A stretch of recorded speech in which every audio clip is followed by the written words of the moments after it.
നമസ്കാരം. പ്രവാസി മലയാളിയിലേക്ക് സ്വാഗതം. പ്രവാസ ലോകവും കണ്ണീരോടെ പ്രതീക്ഷയോടെ കാത്തിരുന്നു, പ്രാർത്ഥിച്ചു. പക്ഷേ ആ പ്രാർത്ഥനകളും കാത്തിരിപ്പും വിഫലം. കേരളം ഒന്നാകെ ദേവനന്ദയ്ക്കായി കാത്തിരുന്നിട്ടും പ്രാർത്ഥിച്ചിട്ടും കരൾ പിളർക്കുന്ന വേദനയാണ് ഈ വാർത്ത രാവിലെ സമ്മാനിച്ചത്. കൊല്ലത്ത് ആറ്റിൽ മരിച്ച നിലയിൽ കണ്ടെത്തിയ 6 വയസ്സുകാരി ദേവനന്ദയെ കാണാൻ അച്ഛൻ പ്രദീപ് എത്തിയത് പ്രവാസികളെ ഒന്നാകെ പിടിച്ചുലയ്ക്കുകയുണ്ടായി. വിദേശത്തായിരുന്ന പ്രദീപ് ഇന്ന് രാവിലെയായിരുന്നു നാട്ടിൽ എത്തിയത്.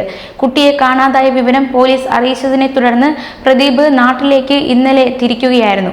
മകളുടെ മരണവാർത്തയറിഞ്ഞ പ്രദീപിനെ നാട്ടുകാർ ചേർത്ത് പിടിച്ചുകൊണ്ട് മൃതദേഹത്തിന് അരികിലേക്ക് എത്തിക്കുകയായിരുന്നു. കാണാതായ 6 വയസ്സുകാരി ദേവനന്ദയുടെ മൃതദേഹം ഇന്ന് രാവിലെയായിരുന്നു കണ്ടെത്തിയത്. കുട്ടിയുടെ വീടിനോട് ചേർന്നുള്ള ഇത്തിക്കരയാറ്റിൽ നിന്നായിരുന്നു മൃതദേഹം കണ്ടെത്തിയത്. മുങ്ങൽ വിദഗ്ധരാണ് ആറ്റിൽ മൃതദേഹം കണ്ടെത്തിയത്. കുട്ടിയെ കാണാതായ സമയത്ത് ധരിച്ചിരുന്ന വസ്ത്രങ്ങളാണ് പുഴയിൽ നിന്നും കിട്ടിയ മൃതദേഹത്തിലുള്ളത്. കമിഴ്ന്നു കിടക്കുന്ന രീതിയിലായിരുന്നു ആറ്റിൽ കുട്ടിയുടെ മൃതദേഹം കണ്ടെത്തിയത്. ഇന്നലെ രാവിലെ 9:30-നും 10:30-നും ഇടയിലാണ് കുട്ടിയെ കാണാതായത്. കുട്ടിയുടെ അമ്മ ഈ സമയം തുണി അലക്കിക്കൊണ്ടിരിക്കുകയായിരുന്നു. സമീപ പ്രദേശത്തെ ക്ഷേത്രത്തിൽ ഉത്സവ ചടങ്ങുകൾ നടക്കുകയായിരുന്നതിനാൽ കുട്ടി ഇന്നലെ സ്കൂളിൽ പോയിരുന്നില്ല.